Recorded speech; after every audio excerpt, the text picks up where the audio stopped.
Are you ready? Ladies and gentlemen, are ready to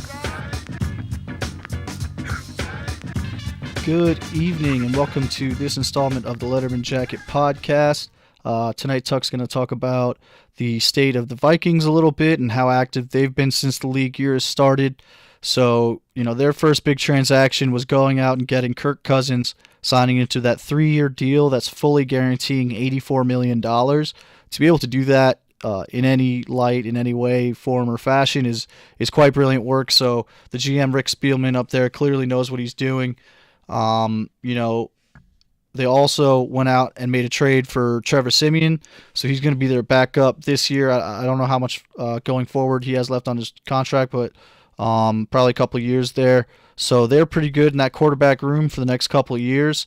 The Trevor Siemian deal did include an additional late-round pick this year in exchange for one pick next year. So that's some pretty shifty work by Rick Spielman there again. Moving right along, they just recently signed Sheldon Richardson to a deal. I don't think the terms have been disclosed, but he's going to fit right in there with Mike Zimmer's aggressive 4-3 defense. He's going to be able to be plugged in on the inside where I think he fits best, or he's had some success at the outside where he's had to play as well. So their defense gets another player there. Their defense was never really in question, so adding a guy like Sheldon Richardson really just only strengthens that defense. They do lose Jerick McKinnon to free agency, but the 49ers gave him a deal that he really couldn't, pass up at all. A 4-year deal with about $7.5 million each year, so that's a great deal for a running back like Jerick McKinnon there. But what does help with that situation, obviously, is Dalvin Cook returning this year. He is going to be coming back pretty soon, hopefully. They're saying that he's going to be pretty close to 100% by the time OTAs roll around. The Vikings have been dealing with some injuries, I think maybe to their center and to some other people, but typical offseason stuff where it's a small procedure. Sounds like everybody's going to be good to go by OTAs. I just think the whole state of the Vikings is very much improved, from a situation that was pretty good already.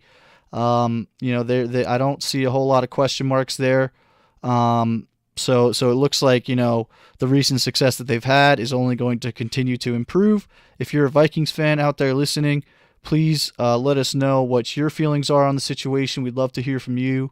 I think, Kirk Cousins is only going to help any team he's going to go to, right? So, again, all of our fans, please continue to comment. Please continue to like and subscribe our videos.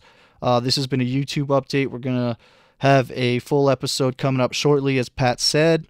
So we're going to try to do some different things and keep creating and staying on some of these stories. But, again, the Vikings have been, the most active to date, obviously. So we definitely wanted to touch on them, and they've been such an interesting story these last few years. So they're always a good team to watch in the fall. So this has been Tuck for a quick update on the Vikings with the Letterman Jacket. Thanks again for all our listeners and subscribers out there. And until next time, have a great evening.